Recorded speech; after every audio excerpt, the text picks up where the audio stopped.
Week 8 of the fantasy football season, and here's a few kickers I look to start this week. The first guy, Younghoe Koo of the Atlanta Falcons. So this Falcon team, we know they're an offense that don't punch it into the end zone a lot.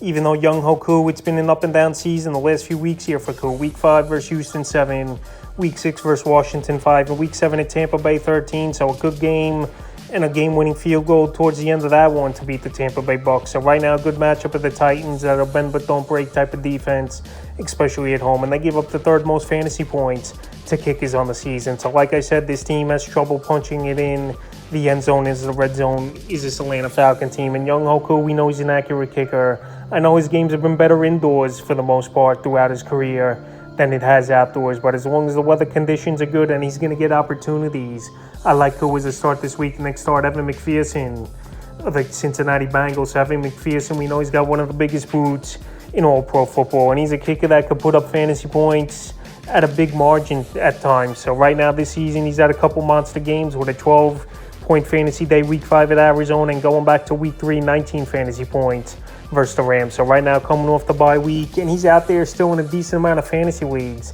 is Evan McPherson. After the bye week right now, he's a guy that can help fantasy owners.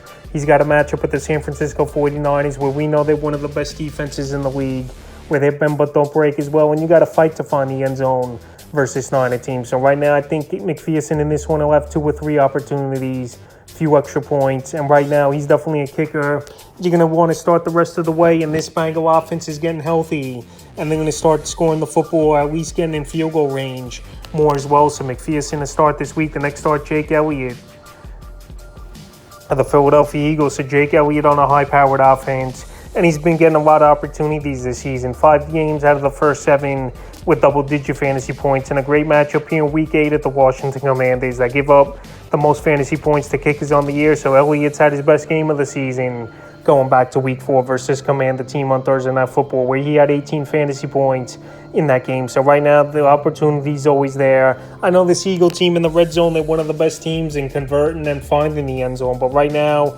extra points and field goals, at least between the two, he's going to get 4 to 6 attempts per week. So this week here in a shootout, possibly once again, like we saw in Week 4, I like Elliott to have a big ball game and possibly his best game that he's had over the last few weeks. He's a start. The next start, it's Dustin Hopkins of the Cleveland Browns. So Dustin Hopkins, the last 2 weeks, he's put on some monster performances. Week 6 versus San Francisco, 17. And Week 7 in Indianapolis, what a game, 22 fantasy points. So right now, this Brown team having a lot of trouble this season, pushing it into the end zone. But Hopkins, he's hitting some monster 50-yarders, and he's broken the record as well over the last 2 games where he's hit 4 50-yarders.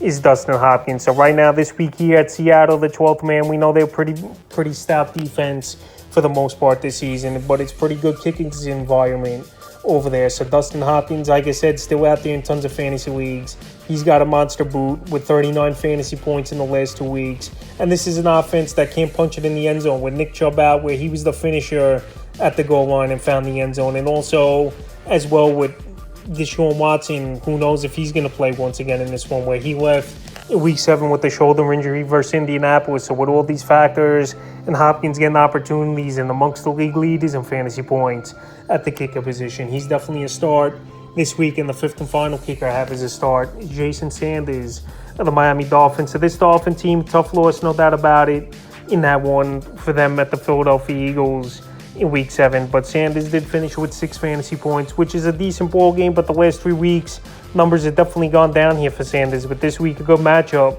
versus the Patriots that are bend but don't break type of defense, and they do give up the 2nd most fantasy points to kickers on the season. So Sanders, he's got to get a little more opportunities. I know this Dolphin team has scored a lot of touchdowns and put up a lot of yards this season, where it's been mostly extra points for the most part. But this week here, with a good matchup versus the Pats, like I mentioned, that give up the 2nd most points to kickers on the season, I think Sanders will have some opportunities of field goals and obviously at least 3 or 4 extra points as well in this one. So that's a few kickers I look to start for Week 8 of the fantasy football season.